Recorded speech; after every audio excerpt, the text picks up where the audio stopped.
the hell happened today? President Lyndon B. Johnson passed the Voting Rights Act of 1965. Okay, that didn't happen today, but it did happen the day I was supposed to film this, August 6, 1965. I got tea tonight. A little disclaimer. At no part of this video am I going to tell you to go vote. Like Tabitha Brown says, that's your business. But I will tell you how some of us even got the opportunity to exercise the right to vote.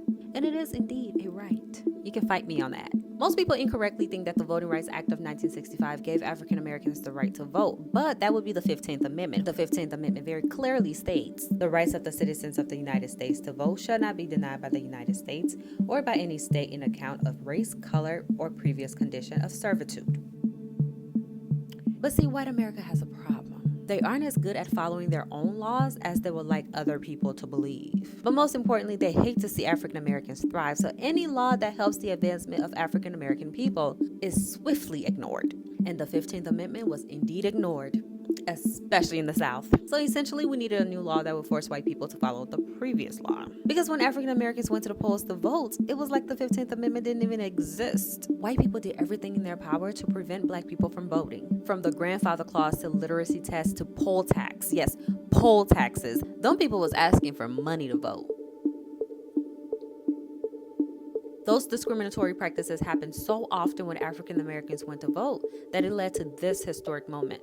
The March on Selma in Selma, Alabama, where some of our most notable civil rights leaders marched in protest of voting oppressions throughout the country.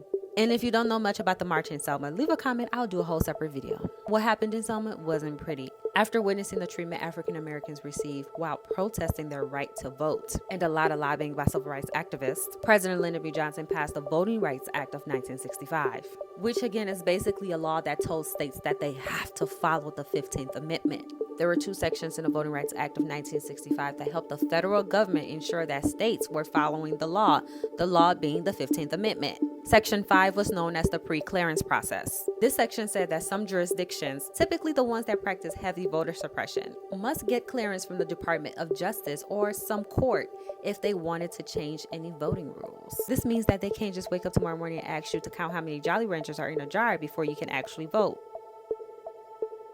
They must get that rule cleared with the Department of Justice or the courts. And then Section 2 allowed people to sue for discriminatory voting practices. However, before the ink even dried on the law, conservatives have been coming for it. And in 2013, they did their big one. They successfully removed Section 5 of the Voting Rights Act of 1965, the section that required clearance, the one that says you can't just wake up tomorrow morning and ask me to count Jolly Ranchers. You got to clear that with the Justice Department. They don't have to clear that with the Justice Department no more. And yes, the data shows that since removing that section in 2013, there has been a decline amongst a certain group of people in certain states when it comes to voting. And they're coming for Section 2. Matter of fact, they're coming for the whole thing. So I sure hope we know how we're voting, if we're voting. Anyways, now that you know what happened on August 6, 1965, make sure you're following me so that you can know what happened today, tomorrow, or whatever day I decide to shoot and talk about these things. Bye.